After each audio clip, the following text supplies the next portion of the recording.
Welcome to the English Week podcast. I'm Jim Ish. Today you're going to hear a reading by Asali Solomon, who was a visiting writer at Widener University in October 2022. We recorded the event and we'd like to share it with you. I'm going to hand it off to the event host, Professor Michael Kasheral. Our introducer today is Jatu Fambula. She's a junior English and creative writing major. I had seen Jatu here and there throughout her first 2 years at Widener, but this semester I've had the distinct pleasure of having her in my advanced fiction writing course. In our discussions of Solomon's latest novel, The Days of Afrekete, Jatu not only made many perceptive comments, but she has done so with an enthusiasm for the written word that is truly infectious. In her craft analyses on the novel, Jatu has demonstrated that she's an especially careful reader, highlighting the significance of individual words and character gestures, details that others might easily breeze past. She's also a tremendously strong writer. The characters in her fiction are complex, the details expertly chosen, and the dialogue natural and spot on. Jatu is doing outstanding work outside of the classroom as well. She's hosted and participated in open mics and works on her literary magazines. She's also a gifted actor who was simply amazing in Lone Brick Theater's production of Metamorphoses last year. And there's more to say. I could go on, but it's time to turn things over to Jatu.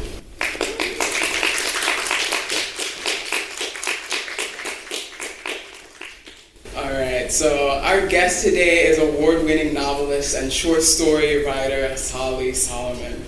Her first novel, Disgruntled, was named the Best Book of the Year by the San Francisco Chronicle and the Denver Post. Her debut story collection, Get Down, earned her a Rona Jaffe Foundation Writers Award and the National Book Foundation's 5 Under 35 honor, and was a finalist for the Hurston Wright Legacy Award. Her work has appeared in O, the Oprah Magazine, Vibe, Essence, the Paris Review Daily, McSweeney's, and several anthologies, and on NPR. Solomon teaches fiction writing and literature of the African diaspora at Haverford College. It's been my utmost pleasure to read some of Solomon's work this semester. I had the good fortune of being able to dig into her debut collection, Get Down, as well as the novel she published 13 years later, The Days of Afrekete. It isn't difficult at all to see why she has achieved such critical acclaim. No matter which book of hers you pick up, and I highly recommend all three, you will not fail to find an astounding attention to detail, all of which render unfamiliar places and the characters occupying them in shockingly real and familiar ways. It's incredible to me how much information she can pack into just a few lines of dialogue, for example, with cleverly picked words. She is able to quickly and effectively establish the setting in a scene, as well as the mood and state of mind of each of the characters involved in just one sentence. Through the repetition of a single word pet name like honey, you can track for yourself the ebb and flow of tension in Lascelles and Wynn's relationship throughout the Days of Afrekete. Another thing I really appreciate about her writing is just how real her characters are. She's not afraid to show their uglier sides, nor the consequences of their actions when that ugliness gets the better of them. Whether it's a middle school girl punishing her black peers because of her own struggle with blackness in a nearly all-white, all-girls school, or a woman in middle age coming to terms with her cold marriage and the life she'd stumbled into up until then. These characters do not exist to be liked or disliked. They're meant to be understood as the complex individuals they are, or meant to represent, and the things that drive them to the actions that they do, whether good or bad. I could continue to sing her praises all day, honestly, but by now I'm sure you're all excited to hear from the author herself. Please join me in welcoming Asali Solomon.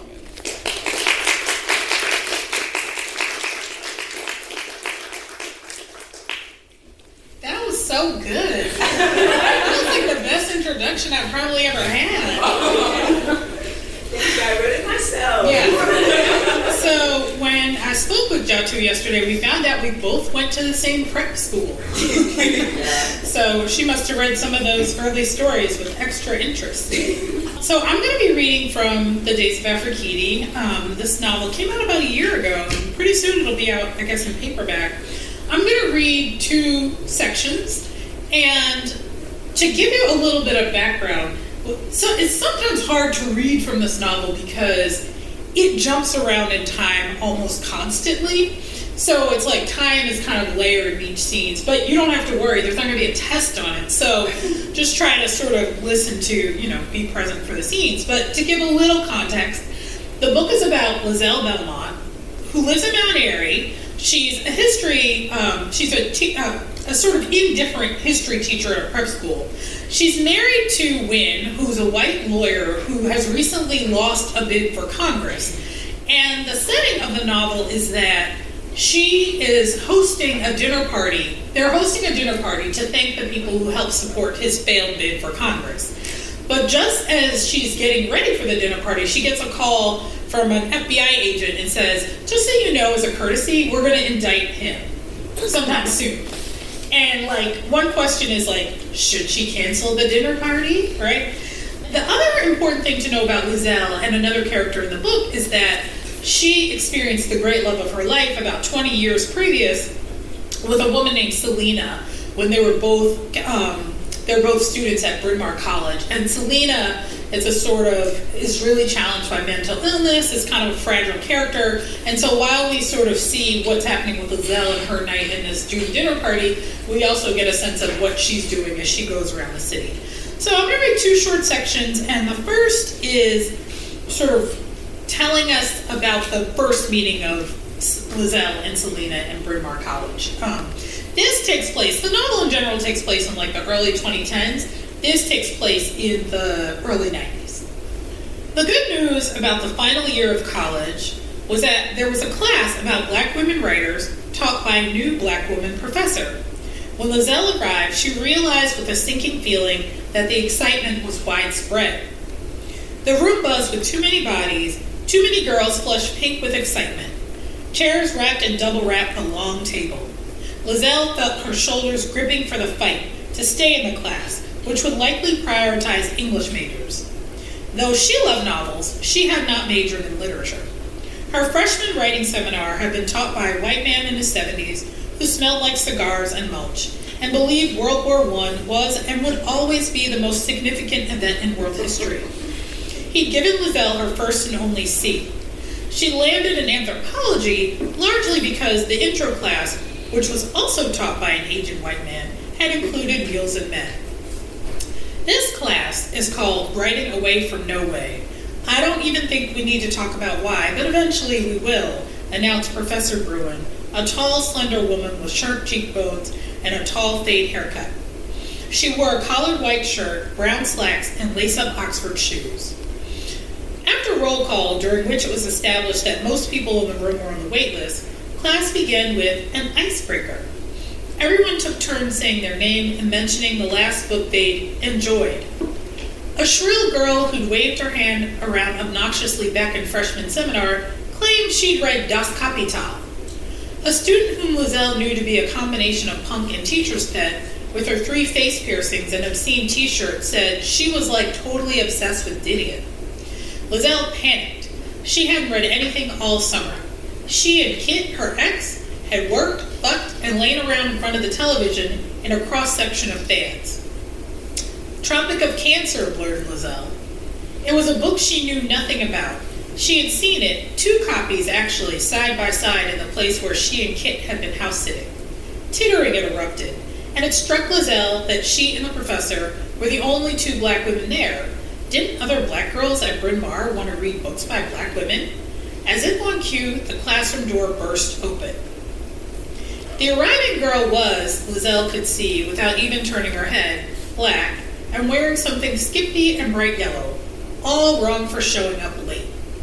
Lizelle felt her cheeks warm as the girl clacked forward in what sounded like platform shoes. As the class continued to casually demonstrate their erudite and wide-ranging tastes, Lizelle began to feel she very well might hate, if not this professor, then her fawning white familiars. Though the names on the syllabus thrilled her, Ntozake Shange, Audre Lorde, Octavia Butler, Angela Davis, Lucille Clifton, Jane Cortez, an unfamiliar lovely name, she reflected that on the first day of class it was permissible to get up and quietly leave. she could give her seat to the girl standing near the door in her ridiculous dress. "Miss," said the professor, "before you arrived, we were introducing ourselves and sharing the title of something we enjoyed reading recently. Selina Octave had recently enjoyed reading The Coldest Winter Ever by Sister Souljah." The class looked to the clearly bemused professor for guidance. Verities, Lizelle's mother, had hated that book, but it had made a strong impression on Lizelle, especially some parts. Lizelle looked at Selina, her short, ropey dreadlocks, lips like Lauryn Hill's. Remembering that The Coldest Winter Ever had given Lizelle what Kit called a girl boner, she forgot to get up and leave the class. She couldn't stop staring at Selina. Lizelle had had some notable first encounters. When she met her ex-girlfriend Nanda, she had imagined them tangled up in each other. At the party where she met Kit, she felt a charge that could just as easily have been violent dislike. Between those years, the pull Lizelle felt to various girls had been primarily about theirs. She wondered if this girl was gay, feeling panic and dread at either possibility. After Professor Bruin dismissed the class, a throng of students moved forward to make the case for why they needed to take it. Lizelle moved against the flow, instead heading toward Selina, so intently thinking of what she would say that she didn't see the monogrammed tote bag in her path.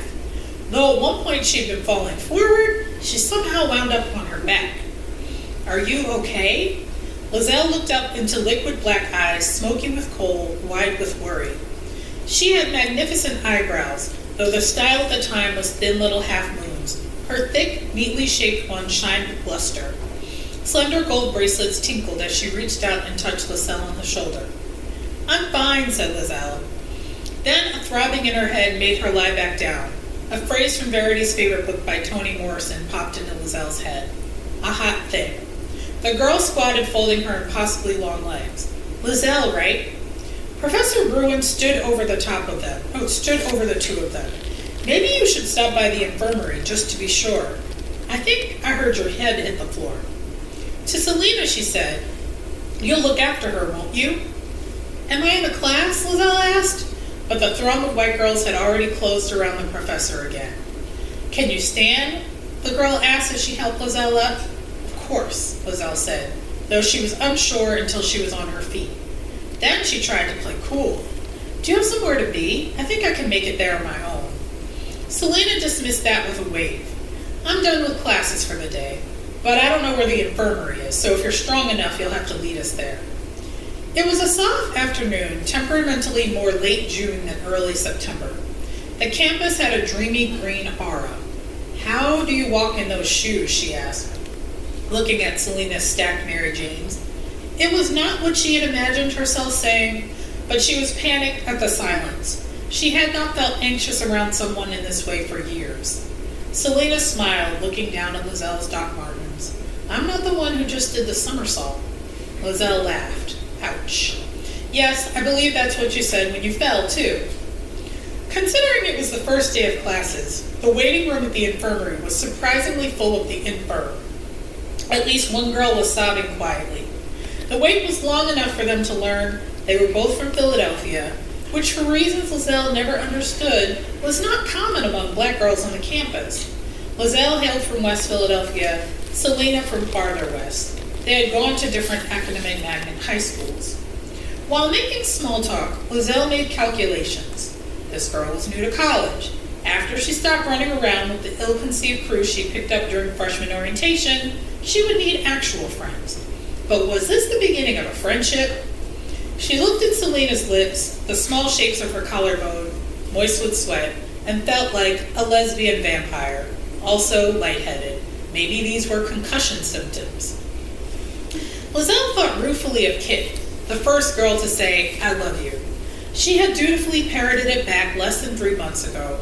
Early in the summer, she had felt love, house-sitting in a gorgeous downtown apartment belonging to a gay couple that were family friends of Kit's parents. But deep into July, Lizelle had wondered aloud one too many times why people who could afford air conditioners didn't have them, and drunkenly set off a 3-hour argument with Kit by describing a cafe waitress as beguiling. It was during that argument that Kit had prided out of Lizelle that she did not and could never love Kit. Or maybe anyone, really, she'd said, at which Kit had laughed maniacally, and then hurled a bunch of words at Lizelle that stung. Damaged, user, social climber, empty hole where your heart should be.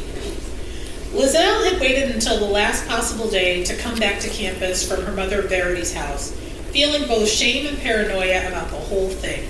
She pledged to stay away from girls and devote herself to her studies, her future, and becoming a better person. Now she was chatting up this freshman girl who was probably straight, even if their arms lightly rested against each other as they sat side by side in boxy wood chairs. Kit's rage, her pronouncement, the vow to stay away from girls, the blazing sight of Selena, she ran through cycles of these thoughts in the span of a few minutes. Then she screwed up her courage as if to jump into freezing water. She smiled. I can't believe your boyfriend didn't want to go to the same college to keep an eye on you. Here there was a pause during which she died, while Selena busied herself untangling her thin bracelets. She finally looked up. I don't have a boyfriend, she said. Her eyes were sad. The effect as she smiled was of sunshine through rain, rainbows. What about your boyfriend? How does he deal with the distance? They looked at each other. Why are you laughing? Why are you laughing? Okay, so stop there.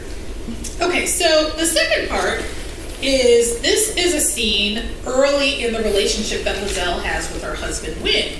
So she and Wynn originally meet, they're working the same sort of after college job at a sort of media company. And then they meet up again later in Philadelphia when he moves there to become a lawyer and she's there teaching a history job and feeling somewhat lonely and depressed. And so I think one of the things about this scene is that originally when she meets Wynn, she thinks that he's gay. And that's sort of a big part of how they get a kind of camaraderie and closeness, because she thinks it's not, that things aren't going to go in a certain direction, right? So she has a certain kind of level of comfort with him. And another person who's mentioned here again is Verity, who's her mother. Verity's voice actually opens the chapter. You sure are spending a lot of time with this gay white man, said Verity a few months later. After Wynn moved to Philadelphia, he and Lizelle became constants. They talked on the phone like middle school girls and went downtown to watch art house movies, Rushmore, The Thin Red Line, and a revival of Thelma and Louise. Lizelle showed Wynn South Street, where you complained about the grease smell and the grimy kids begging with their dogs. Why would anyone come here on purpose? He asked, unimpressed by the folk art gallery or the hat store. On more successful outings, she took him to Robbins Books or to Rittenhouse Square Park. They saw the Roots and Diggable Planets perform at Electric Factory.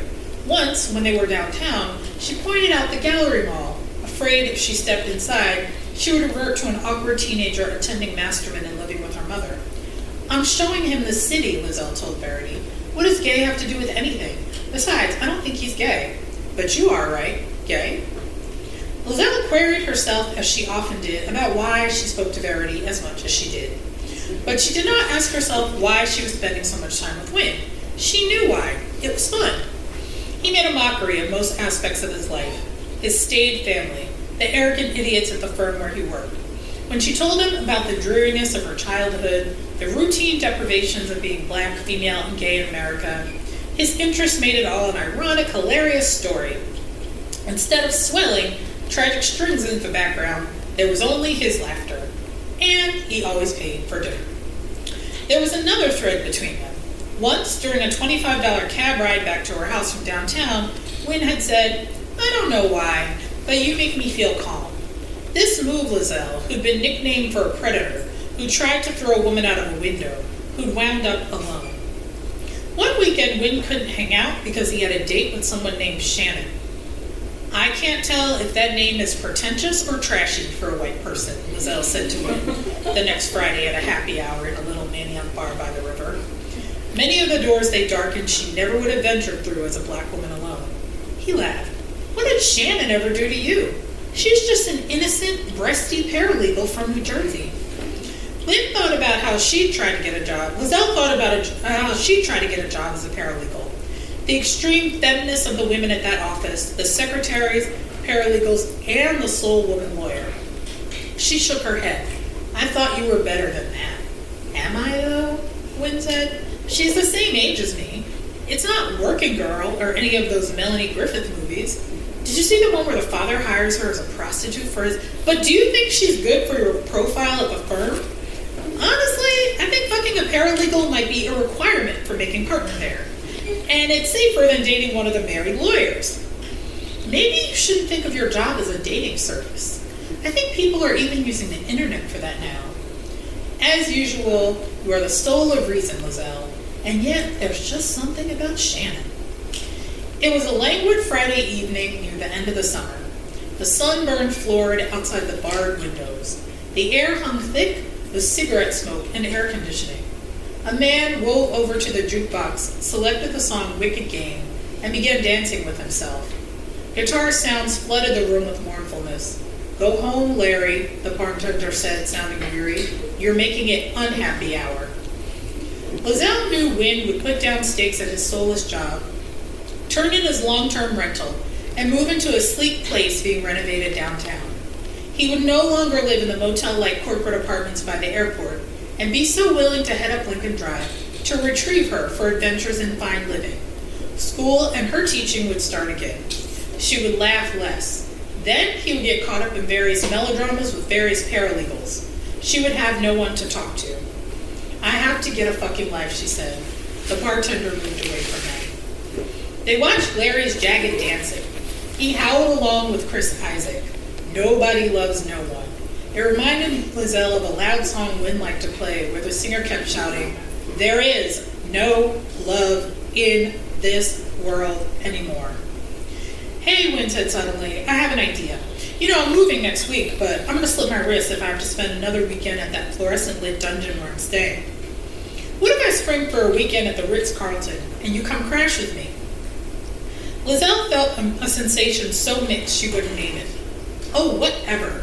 Why don't you invite Shannon? He looked at her as if from the sides of his eyes. Yes, ours is a beautiful love story, Shannon and mine, but to be honest, we've only been on 2 dates. Anyway, I want you to come. She looked at him. You know I'm a lesbian, right? She said, thinking in quick succession of a number of women she'd been with, holding their hands, looking into their eyes, the grip of their thighs. Her last thought was of Selena. Wynn snorted.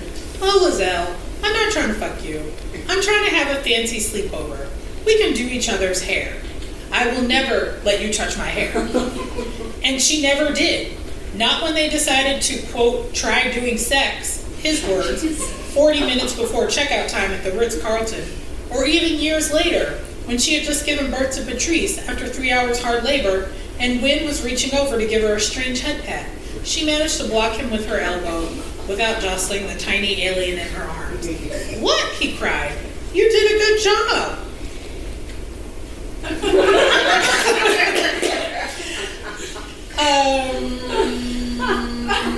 Okay. I'm trying to decide if should I go on, or are you guys ready with your questions now? Oh no, go on. Okay. Well, I sort of timed it out, but then okay. So I'm going to just continue with this, so you're already placed. Soon after their hotel weekend, Lizelle found herself headed to a cabin in Maine, a new and bizarre style of vacation for her. On the way, however, they were stopping for lunch at Wynn's family home in the West End of Hartford. The house was full of dark wood furniture from various historical eras. They initially sat on hard chairs, drinking sour lemonade, in the humid, un-air-conditioned den, and eventually moved to the darker, but not cooler dining room. Aware that Wynn's family was wealthy, Lizelle tried not to look perplexed by the menu of tuna fish sandwiches and cold, grainy tomato soup.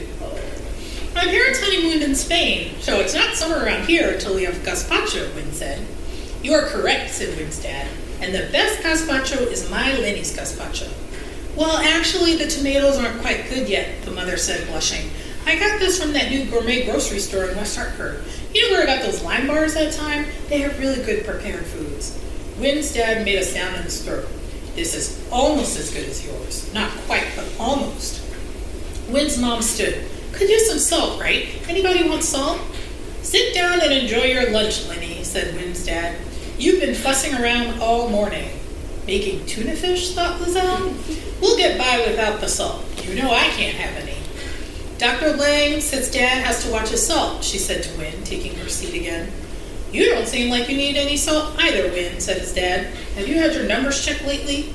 Dad, I'm not even 30, he said, flushing lightly. I don't check my numbers. Lizelle, said Wynne's dad, don't let my boy kill himself with his devil-may-care attitude.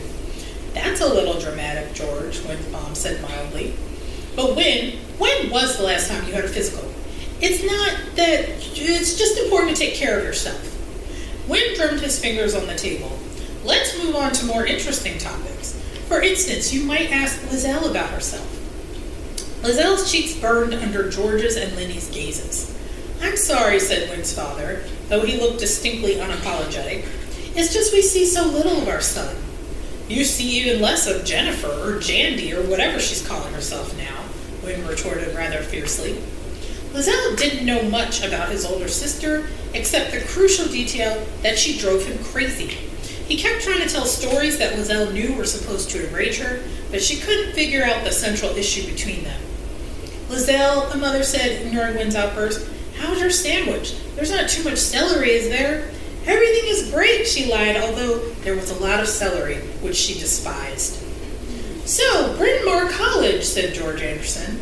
A lot of girls there. Did you like that? Lizelle felt an irrational terror in her throat. Had Wynne told her father about her life before him? Told his father about her life before him? Ew, Dad, said Wynne, growing decidedly younger with each moment in his parents' home. George is a terrible sexist, said Linny, smiling. He's a lot better than when we met, though, aren't you, George? Sexism is a dying art, said George, like chivalry. In fact, it is chivalry. Jesus, Wynne muttered. No wonder friggin' Jandy never comes around. Your sister loves doors being held for her, and I don't think it's Jandy anymore. I think it's back to Jennifer, but we'll find out for sure next month. George, said Wynne's mother, beginning to color faintly. What, Wynne barked? Are you all preparing for one of her much-anticipated, highly publicized no-shows? Have you contacted the West Hartford Tatler? Now, Wynne, said Wynne's mom. Wynne turned to Lizelle. Once a year, my sister says she's going to come home, and then a lot of complicated plans are made, farm animals are slaughtered for burnt offerings, and then she gets a mysterious illness or a sudden new job, even though she's the most perpetually unemployed adult, and we're actually going to go visit her this time, said Wynne's dad with a hint of pride. Wynne's mother made another noise. His father continued. She's going to host us in this little French village where she's been staying. She's met someone, and apparently it's serious. A widower high up in the telecom industry. He cleared his throat. Is that right, said Wynne, looking back and forth between his parents. Family vacation with 3/4 of the family, huh? His father looked amused. We haven't traveled together, the four of us, since you were in college? We didn't have the chance to tell you, said his mom, twisting a napkin. We didn't invite you only because you're starting this new job and everything. She trailed off, looking at Lizelle. My goodness, we really have been terrible hosts.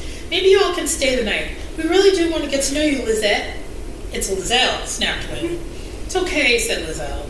Oh dear, I'm sorry, Wynne's mother said. I once knew a girl named Liesel, said Wynne's father in a once upon a time voice. Liesel Schneider. Her family had come from Austria after the war. My parents were very suspicious of her parents, if you know what I mean. Oh, wait, is this the part of the lunch where we talk about the Nazis we've known? Let's go back a moment to the subject of Jennifer. Is the relationship serious, or is this widower seriously wealthy and you think it's a good idea for her to support herself by sponging off an old man? Wynne's dad's eyes sparkled with mischief. I know someone else who sponged off an old man for many years. Thanks for lunch, said Wynne. He pushed away his bowl, which looked full. His father said, calm down, boy, you know I'm joking. Lizelle could see gears shifting in Wynne's head. She could feel him trying to decide whether to blow up the afternoon. Not wanting to be in those smoking rooms, she attempted to radiate the calmness he supposedly found in her. He leaned back in his chair. Wynne's dad spoke again, this time to Lizelle. So did Wynne tell you I grew up on the main line? Not so far from your alma mater. One would have thought there would have been a good place to hide as an escaped Nazi. I wonder about that sometimes myself, said Wynne. Honey, we should probably get on the road soon if we're going to make it to the cabin tonight. Okay, she said. Honey? Wynne's mother shook her head vigorously. Stay just a bit longer. Aunt Gladys was planning to stop by and show us pictures from her Lake District trip. How long has it been since you've seen her, Winnie? Win laughed. Gladys? Mom, that is not a way to get me to stay. We'll have dessert, she said with a panicked look. Let me serve you some dessert. Does anybody want coffee? Darling, you know better than anybody what coffee in the afternoon does to my stomach, said Win's dad. Coffee sounds good, Mom, said Win. I can make it. Then Lizelle was sitting at the dining room table with George Anderson, and he was asking her what she'd studied, how she liked teaching middle school students, what her parents did. He said he'd once considered teaching, but lacked the patience. He did not cry when she made it clear that her father was no one to her. They chatted politely, but she felt like a shape-shifting creature under her pasted smile. A picture she'd once seen of Sarah Bartman, the emotionally intelligent Black Cross student St. Elmo's Fire. A monkey, a uniform scholarship student in Serafina. Verity. Wayne and his mother came back with sweet strawberries and dry, pale cake. Lizelle passed on the coffee for much the same reason as her future father-in-law. She wondered if there could be any other possible commonalities between her and this particular individual of that distant species, the wealthy old white man. As they pulled out of the driveway, Lizelle looked back to see Mr. Anderson squinting with his arms folded and Linny waving energetically. Did you enjoy your lunch with the Andersons? Asked Win. Did that happen? Lizelle asked. She meant to say it to herself, but Win was there. Now you're family. Please don't call me honey anymore. It made you feel like you were in a diorama with the Andersons in the Caucasians of Connecticut natural history exhibit. I enjoyed your enthusiastic smiling. You fit right in, Win said, an edge to his voice. Are we having our first fight? Asked Lizelle. What is it about? I guess I'm fighting with myself. I just can't believe how much I let them get to me about Jennifer. Jandy? Win laughed. No, seriously. Before this, she was down in Austin trying to become a singer with that name. I didn't make that up. That's the best part of your family so far. The name, Jandy. I know. I should kill her, Win said lightly. Just kidding. Did you have to say just kidding? They laughed.